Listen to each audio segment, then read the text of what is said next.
Assalamualaikum warahmatullahi wabarakatuh. Pada kesempatan kali ini saya akan menyampaikan materi tentang komunikasi verbal dan nonverbal.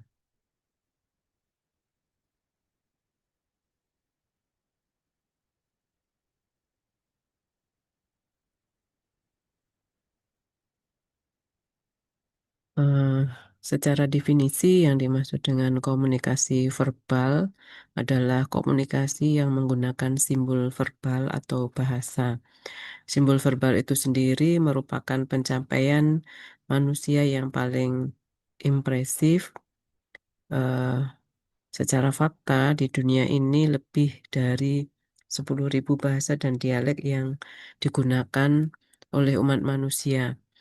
Jadi masing-masing negara, bahkan masing-masing daerah suku mempunyai simbol-simbol verbal yang sendiri-sendiri ya, tergantung dari daerahnya masing-masing. Ciri dari komunikasi verbal ini yang pertama adalah eh, berkomunikasi menggunakan kata-kata, kemudian adanya alfabet ataupun numerik pada pemakaian bahasanya, kemudian menggunakan kode-kode verbal atau yang disebut dengan bahasa. Nah, bahasa verbal ini sendiri digunakan sebagai sarana untuk menyampaikan pikiran, perasaan, ataupun maksud dan tujuan seseorang kepada orang lain. Kemudian bisa juga menggambarkan realitas dan pada pelaksanaannya menggunakan kata-kata. Sebagai contoh, eh, simbol bisa di sini sebagai contoh adalah ada bunga mawar ya. Nah, ini merupakan simbol, tetapi bisa digunakan bahasa verbal terkait misalnya mawar itu mempunyai warna apa. Kemudian tipenya ya, tipenya tipe mawar apa, kemudian jenisnya, berapa jumlahnya, itu bisa didefinisikan secara verbal. Nah, jika hanya menggunakan satu kata, maka cukup rumit untuk menjelaskannya dan dapat mempunyai makna yang banyak. Sebagai gambaran realitas, tetapi tidak bisa menggambarkan realitas yang utuh. Jadi, penggunaan bahasa memerlukan penjelasan. Sedangkan kalau menggunakan simbol, eh, persepsinya akan berbeda-beda. Contoh lain, misalnya ada simbol dengan gambar anjing ya, ini bisa dipersepsikan berbagai macam, bisa sebagai bentuk umpatan, makian, ataupun sebagai simbol hewan peliharaan. Jadi kalau misalnya simbol sifatnya akan lebih banyak menimbulkan persepsi, sedangkan bahasa verbal akan lebih spesifik. Jadi simbol merupakan alat komunikasi yang abstrak dan ambigu, dan pemaknaannya akan sewenang-wenang ya, tergantung dari konteks seseorang itu menyampaikan simbol itu ataupun waktu dan hubungan antar seseorang. Jadi eh, pemaknaannya perlu dimaknai lebih jauh. Berikut adalah gambar hubungan antara lambang, interpretasi, dan makna menurut Chika Ogden dan I.A. Richard. Ya, jadi eh,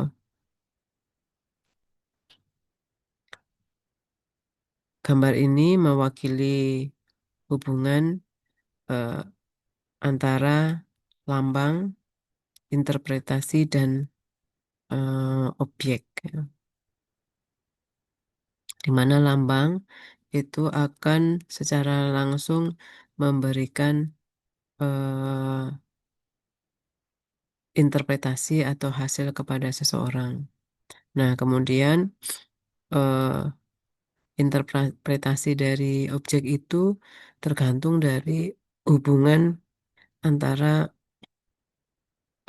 seseorang tersebut yang berkomunikasi ya, komunikan dan komunikator.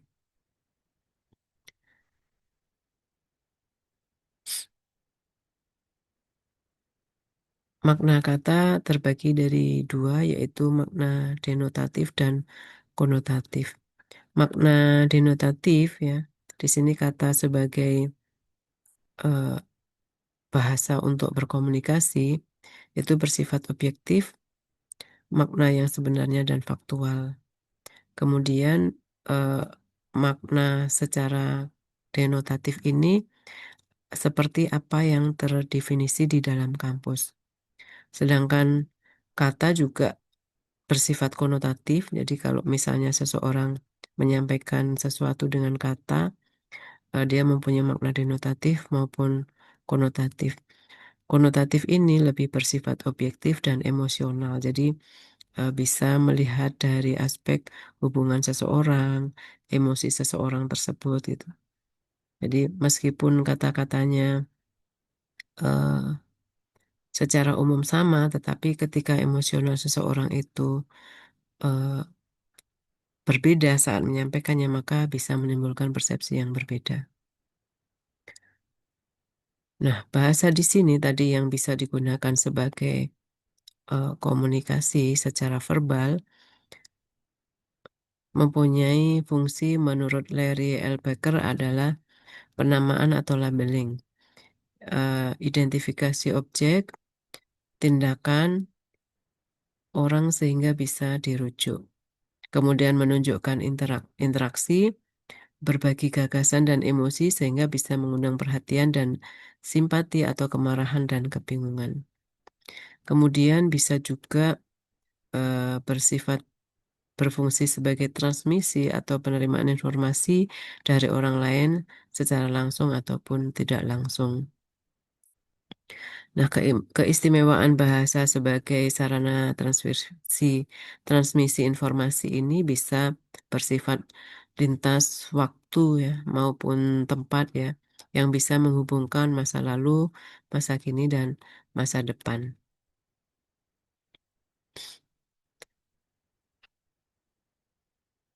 Kemudian menurut Murdiati, fungsi bahasa bisa berfungsi sebagai hubungan interaksi antara orang yang satu dengan yang lain. Kemudian mengenalkan dunia kita kepada orang lain, misalnya dengan belajar yang menarik minat, berbagai pengalaman, serta pendapat. Kemudian menciptakan koherensi, memahami bahwa hidup kita harus ada benang merahnya. Jadi hal ini terkait dengan tujuan hidup, nilai yang dianut, dan kepercayaan. Untuk menjelaskan fungsi ini, menyusun kata-kata berdasar aturan tertentu yang disepakati. Jadi, sebagai contoh, penulisan buku, penulisan artikel ya, itu eh, merupakan salah satu fungsi bahasa untuk menyampaikan keilmuan melalui pembelajaran ya. Tetapi tentunya mempunyai kaidah-kaidah tertentu yang harus diikuti. Kemudian prinsip komunikasi verbal, interpretasi bisa menciptakan makna.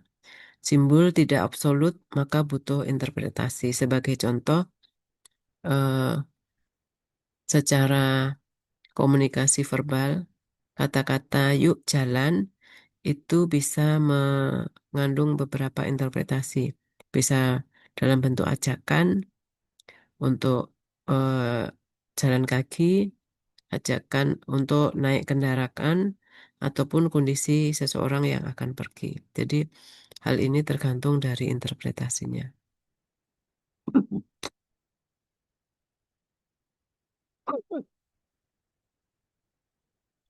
Secara regulatif, eh, komunikasi verbal sebagai contoh di atas itu tergantung dari kapan, bagaimana, di mana, dengan siapa harus berbicara, isu-isu atau cara-cara tertentu.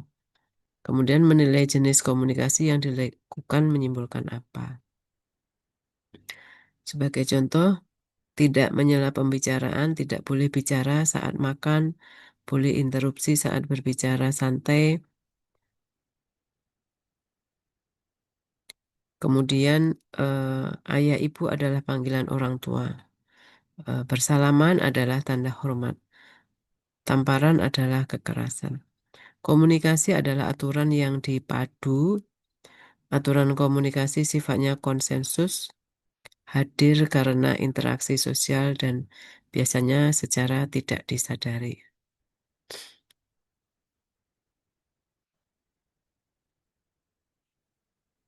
Penekanan mempengaruhi makna. Penandaan mental tentang awal dan akhir sebuah interaksi. Kata halu itu merupakan salam pada saat orang berjumpa atau juga identik dengan sampai jumpa. Melihat situasi dan kondisi orang yang diajak bicara, jika mereka tidak setuju berinteraksi, akan muncul pola menuntut atau menarik. Nah, di mana salah satu pihak eh, yang berminat, dia akan mau berinteraksi, sedangkan pihak lain yang tidak mau, maka dia tidak berinteraksi. Komunikator yang efektif bisa menempatkan diri kapan dia harus berhenti dan menempatkan perspektif perspektif terhadap eh, komunikan ya. Kemudian untuk komunikasi verbal yang efektif, jangan hanya menggunakan istilah dengan abstraksi tinggi atau rendah sekali.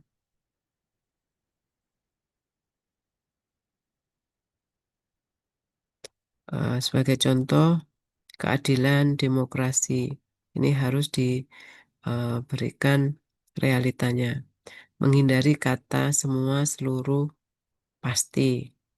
Tidak hanya menggambarkan dengan dua kategori, kaya miskin, pintar bodoh, hitam putih, tetapi deskripsikan lebih detail, di antara itu ada yang lain. Kemudian menekankan pendapat pribadi supaya tidak mengeneralisir suatu pernyataan. Jadi bisa dengan menambahkan menurut saya, melihat perspektif dari orang lain. Tidak menyalahkan orang lain dengan perasaan. Kamu menyakiti saya, kamu mempermalukan saya. Dosen itu membuatku tidak nyaman. Bahasa kamu bisa diganti dengan aku sakit hati karena kamu mengabaikanku. Saya merasa malu saat kamu membuka rahasiaku di depannya. Waktu dosen itu berkomentar tentang pakaianku, aku merasa tidak nyaman. Bahasa aku ini merupakan pesan bahwa eh, apa yang disampaikan itu merupakan pesan dari pribadi atau personal. Kemudian ada bahasa gaul ya, yaitu sejumlah kata atau istilah yang punya arti khusus, unik, menyimpang, bertentangan dengan arti umum ketika digunakan oleh komunitas atau subkultur tertentu. Bahasa subkultur merupakan bahasa khusus atau bahasa gaul atau argot. Argot adalah bahasa khas atau rahasia kelompok yang menyimpang, misalnya preman, penjual narkoba, kelompok LGBT, dan lain-lain. Jadi, mereka mempunyai bahasa tertentu yang disebut dengan argot. Fungsinya adalah bahasa-bahasa tersebut sebagai sarana pertahanan diri dari kelompok mayoritas. Kemudian sarana kebencian pada budaya dominan, sarana pemeliharaan identitas dan solidaritas. Kemudian sarana pembeda orang dalam dan orang luar. Setiap bahasa memiliki aturan, beberapa istilah yang bisa digunakan untuk memahami. Ada istilah fonologi. Ini adalah pengetahuan tentang bunyi-bunyi dalam bahasa. Kemudian ada simantik, pengetahuan tentang arti kata atau gabungan kata. Kemudian ada sintaksis, pengetahuan tentang cara pembentukan kalimat. pragmatis cara bagaimana bahasa itu digunakan. Sebagai lambang komunikasi untuk nonverbal, secara umum menggunakan suara, mimik, gerak-gerik, sentuhan, dan proksemik. Eh, Bisa dalam bentuk nada, gambar, ataupun warna. Sedangkan verbal bisa dalam bentuk bahasa lisan, bahasa tulisan, eh, bahasa prokem, lisan dan tulisan. Misalnya, doi identik dengan dia, bokap identik dengan bapak. Jadi ini yang dimaksud dengan istilah bahasa prokem ya. Bahasa prokem merupakan bahasa verbal. Selanjutnya untuk komunikasi nonverbal. Komunikasi ini dengan menggunakan simbol-simbol nonverbal, sebagian aktivitas komunikasi individu menggunakan simbol-simbol nonverbal. Komunikasi nonverbal berfungsi untuk menentukan makna dalam komunikasi interpersonal, mengapresiasi perasaan dan emosi, mengefisiensikan pesan verbal sebagai sarana sugesti yang efektif. Fungsi dari bahasa nonverbal adalah, menurut Larry L. Burkett, bahasa mempunyai 3 fungsi penamaan. Yang pertama adalah penamaan atau penunjukan merujuk pada usaha mengidentifikasikan objek, tindakan atau orang dengan menyebut nama sehingga dapat dirujuk dalam komunikasi. Kemudian fungsi interaksi menekankan berbagai gagasan dan emosi yang dapat mengundang simpati dan pengertian ataupun kemarahan dan kebingungan. Melalui bahasa, informasi dapat disampaikan kepada orang lain. Inilah yang disebut sebagai transmisi dari bahasa.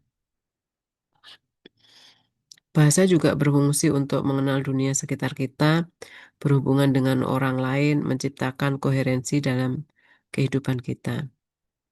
Keterbatasan dari bahasa adalah jumlah kata yang tersedia untuk mewakili objek. Kata-kata bersifat ambigu dan kontekstual. Kata-kata mengandung bias budaya, pencampur adukan fakta, penafsiran, dan penilaian. 3 faktor psikologi yang mendasari salah satu penafsiran pesan adalah selective attention, cenderung berkomunikasi jika dikehendaki saja. Kemudian selective perception, menafsirkan isi komunikasi sesuai prakonsepsi yang dimiliki sebelumnya dan berpikir stereotipe. Selective retention, komunikasi cenderung hanya mengingat apa yang mereka ingin untuk diingat. Kemampuan mengamati dan menganalisis personal.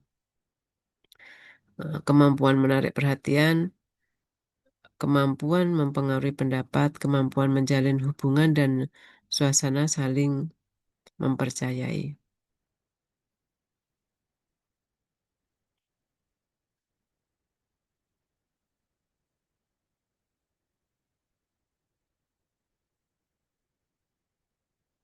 Encoding merupakan proses di dalam diri komunikator di mana akal budi manusia bekerja untuk memilih satu atau lebih lambang komunikasi yang dapat mewujudkan pesan yang abstrak menjadi konkret. Kode, sandi, simbol, lambang ini adalah istilah yang sama ya. Decoding merupakan proses di dalam diri komunikan di mana akal budi manusia bekerja untuk mengurai lambang komunikasi kembali pada kandungan pesannya. Kemudian transmitting, proses pengiriman lambang komunikasi dan komunikator kepada komunikan. Interpreting merupakan proses pemaknaan pesan. Ini sebagai contoh proses komunikasi ya, yang menunjukkan receiving atau proses penerimaan lambang komunikasi pada sisi komunikan. Ini adalah yang perjalanan pesan dalam bentuk transmission, transmisi ya, komunikator dan komunikan. Jadi dari pihak komunikator eh, memberikan informasinya seperti ini.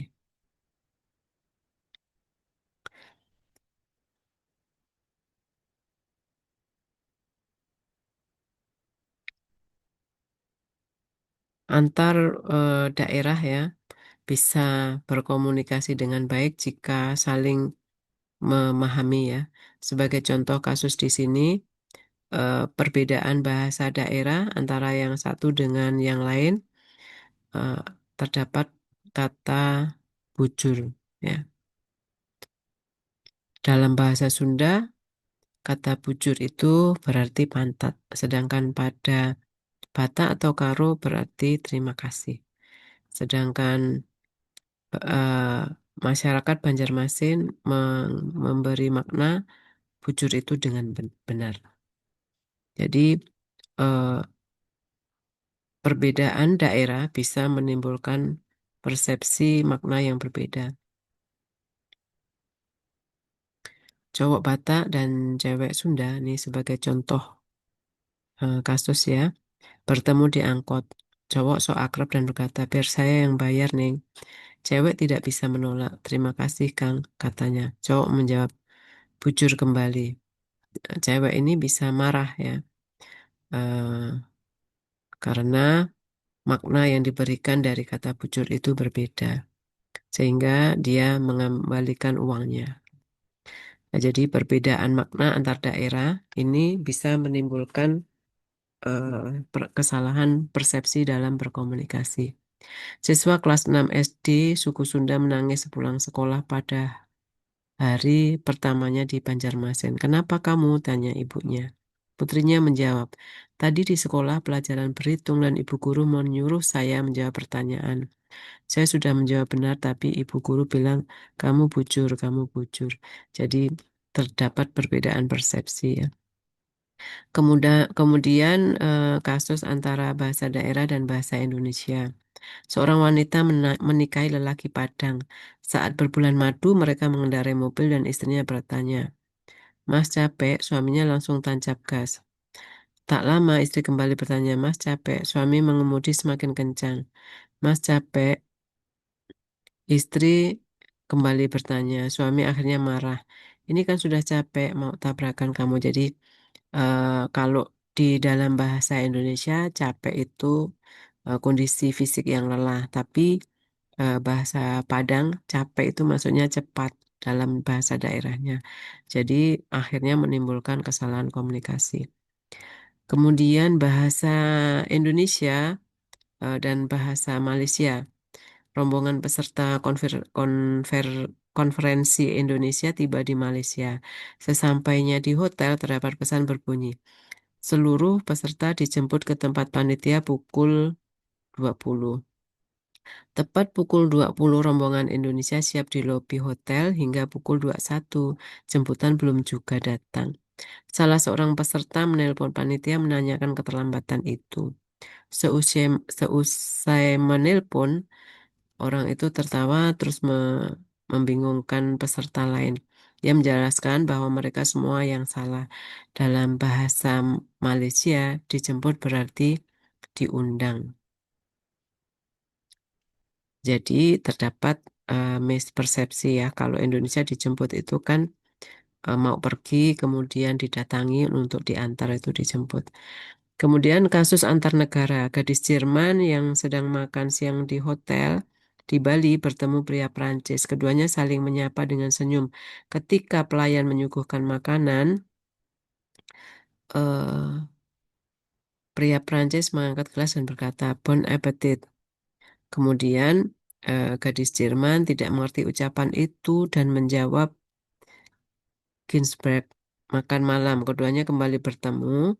Kemudian pria Prancis kembali mengangkat gelasnya dan berkata Bon appetit yang dijawab oleh eh, gadis Jerman dengan Ginsberg. Pelayan memperhatikan itu. Setelah makan malam, ia mengajak eh, gadis Jerman ke pojok dan memberitahu bahwa pria Prancis tadi bukan menanyakan namanya, melainkan mengucapkan selamat makan. Esok paginya, gadis Prancis sengaja sarapan dengan pria tersebut untuk memperbaiki kekeliruannya dan mengambil inisiatif mengangkat gelas dan berkata Bon appetit dan dijawab dengan bangga eh, oleh pria itu dengan menyebutkan namanya.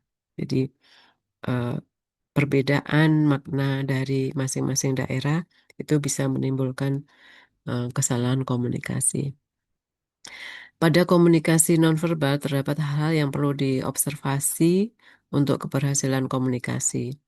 Hal yang harus diobservasi antara lain adalah penampilan fisik, gerakan tubuh, penggunaan anggota tubuh, ekspresi wajah, pembicaraan, reaksi emosi, aktivitas yang dilakukan, tujuan dari penelitian yang akan dilakukan. Sedangkan untuk komunikasi nonverbal, tiga hal dalam komunikasi nonverbal merujuk pada vokal seperti nada, suara, tekanan, dan intonasi. Merujuk pada gerakan wajah seperti pandangan, gerakan pupil mata, gerakan tubuh, dan jarak interpersonal. Merujuk pada komunikasi melalui sentuhan, pembawaan, dan pakaian. Jenis-jenis perilaku nonverbal, ya.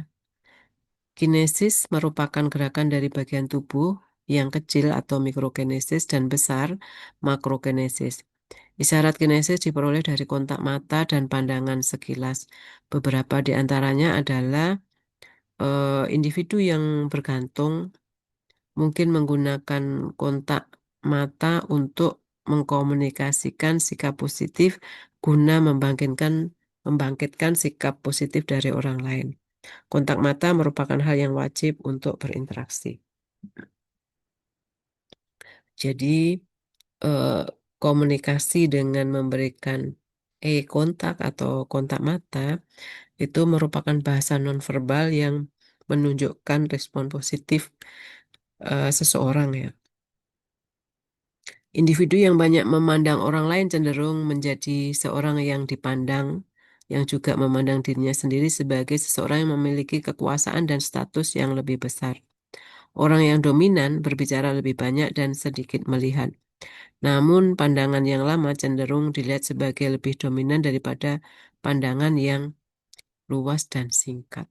Jadi, kalau eh, ini berkebalikan, ya, persepsi orang yang merasa dominan, dia eh, sedikit sekali melihat orang, tetapi dia dominan berbicara tanpa melihat orang yang diajak bicara.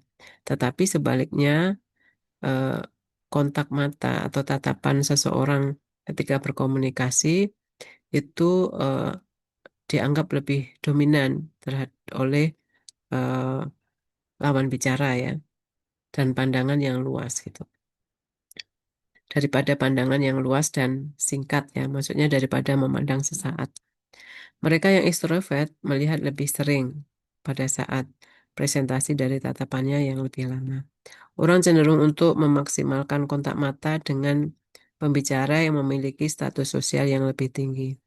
Dan sebaliknya, mereka menghabiskan waktu yang lebih singkat dengan mereka yang berstatus sosial lebih rendah. Kontak mata akan meningkatkan atau berkurang sesuai dengan kontak mata akan meningkat atau berkurang sesuai dengan jarak psikologis, yaitu ketika orang terlalu dekat, mereka melihat lebih sedikit. Ketika mereka melihat lebih jauh, misalnya eh, pada jarak tertentu, ya, terlalu dekat, mereka akan melihat lebih banyak. Jadi kalau jarak itu juga menentukan eh, kontak mata yang bisa dilakukan oleh seorang pembicara, ya. Jumlah pandangan bervariasi dengan derajat dari topik keintiman. Jadi semakin intim topiknya, semakin kurang pandangannya. Jadi kalau misalnya kita berbicara di depan orang banyak, eh, ketika jarak kita jauh dari audiens, maka kontak mata cakupannya akan menjadi lebih banyak, tetapi kurang intim ya, kurang dekat. Tetapi kalau misalnya kita mendekat, maka kontak mata dengan audiens itu lebih sedikit, tapi menimbulkan rasa yang lebih dekat gitu. Ketika seorang mencoba untuk menipu atau berbohong, biasanya mereka sedikit melihat dan lebih banyak untuk membuang muka. Jadi eh, kemampuan individu untuk melakukan kontak mata itu bisa juga memberikan eh, kondisi tertentu ya. Menurut BIS, sebagian besar gerak isyarat komunikasi dasar sama di seluruh dunia. Hal ini tercermin dalam berbagai kinesis berikut ini. Sewaktu senang, orang secara alami akan tersenyum. Bila sedih atau marah, mereka mengerutkan dahi atau mengerut. Kemudian menganggukkan kepala, hampir secara universal berarti iya. Jadi kalau seorang yang mengangguk itu berarti iya atau setuju. Kecuali pada orang-orang India atau penulis ya. Jadi kalau orang India mungkin kita sering lihat seperti geleng-geleng. Padahal yang mereka maksud itu adalah iya gitu. Jadi berbeda ya. Banyak negara iya itu dinyatakan dengan mengangguk, tapi di India justru dengan sedikit menggeleng. Kemudian mengangkat bahu memperlihatkan bahwa seseorang tidak tahu atau tidak mengerti apa yang tengah dibicarakan. Isyarat ini terdiri atas tiga bagian utama, yaitu telapak tangan menghadap ke depan, bahu terangkat, dan alis terangkat. Jadi persepsi yang seperti itu adalah eh, tidak tahu ya apa yang sedang ditanyakan. Gugus gerak isyarat penilaian eh, kritis adalah gerakan tangan ke wajah dengan jari telunjuk menunjuk dengan jari telunjuk menunjuk ke atas pipi, sementara satu jari lain menutup mulut dan ibu jari menunjukkan dan ibu jari menunjang sikap defensif. Sementara jika eh, kepala dan dagu menunduk menunjukkan tanda permusuhan. Ya, jadi banyak isyarat dari tubuh kita yang menunjukkan suatu percakapan. Kemudian proxemic adalah zona jarak antara para komunikator, disebut juga sebagai jarak pribadi atau teritorial. Istilah proxemic ini berasal dari kata proximity yang berarti kedekatan. Kemudian eh, eh, dalam bukunya Manuali mengelompokkan jarak zona ke dalam 4 kategori, yaitu jarak intim 0 sampai 46 cm. Dari semua jarak zona, zona intim merupakan zona terpenting karena pada zona ini orang menjaganya seolah zona ini milik pribadi. Hanya mereka yang dekat secara emosional yang boleh memasukinya, seperti kekasih, orang tua, suami atau istri, anak-anak, kerabat dekat, sahabat, dan sanak saudara. Jadi, kalau kita berbicara dengan jarak 0 sampai 46 cm ini sudah merupakan zona intim. Jadi, komunikasi ini berlaku untuk kondisi-kondisi eh, seperti yang disebutkan di sini ya, antara kekasih, orang tua, suami istri ya. Kemudian jarak pribadi 46 sampai 1,2 meter. Pada zona pribadi dilakukan ketika kita berhadapan dengan orang asing bagi kita. Kemudian jarak sosial ketika kita berhadapan dengan orang asing bagi kita seperti tukang pos, pelayan toko, dan sebagainya. Kemudian jarak publik, zona umum lebih dari 3,6 meter dilakukan setiap kita berbicara pada sekelompok besar orang. Ini adalah jarak paling nyaman bagi kita untuk berdiri.